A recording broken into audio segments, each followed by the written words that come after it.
কিরামান কাতিবিন, রোজ হাসরের দিন আল্লাহর কাছে যদি করে অভিযোগ, আমরা বলবো দুনিয়ায় ছিলাম ভেড়া বাবার লোক।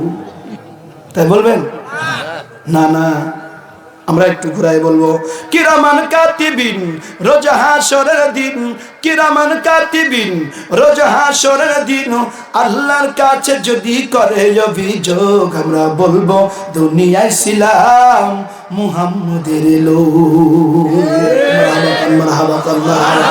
কিরামান বলেন, কিরামান কাতিবিন, রোজ হাসরের দিন, কিরামান কাতিবিন, রোজ হাসরের দিন আল্লাহর কাছে যদি করে অভিযোগ, আমরা বলবো দুনিয়ায় ছিলাম প্রিয় নবীর লোক। ঠিক কিনা? আল্লাহ কবুল করুন, জোরে বলেন আমিন। আমার ভাই, আল্লাহ মানে ও দুনিয়ার মানুষ, আমি আল্লাহ দুইজন ফেরেশতা তোমার জন্য নিযুক্ত করে রাখলাম। তুমি নামাজ পড়লেও তোমার তারা কিছু বলবে না, না পড়লেও কিছু বলবে না। মাঠে নিনাতে গিয়ে পেঁয়াজের ভুঁয়ের আল কাটবা তাও কিছু বলবে না।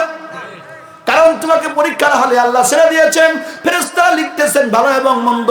কার সাথে মিথ্যা কথা বলো, কারে গীবত করো, কার মাথায় লাঠি মারো, অন্যায় করে জমি জোর করে রেস্টি করে নাও, দখল করে নাও, বান্দা আল্লাহ তোমার কিছু বলবে না। কারণ আল্লাহ বলে, বান্দা পরীক্ষার হলে দিয়েছি, যেমনে পরীক্ষা দিবা রেজাল্ট তেমনি হবে।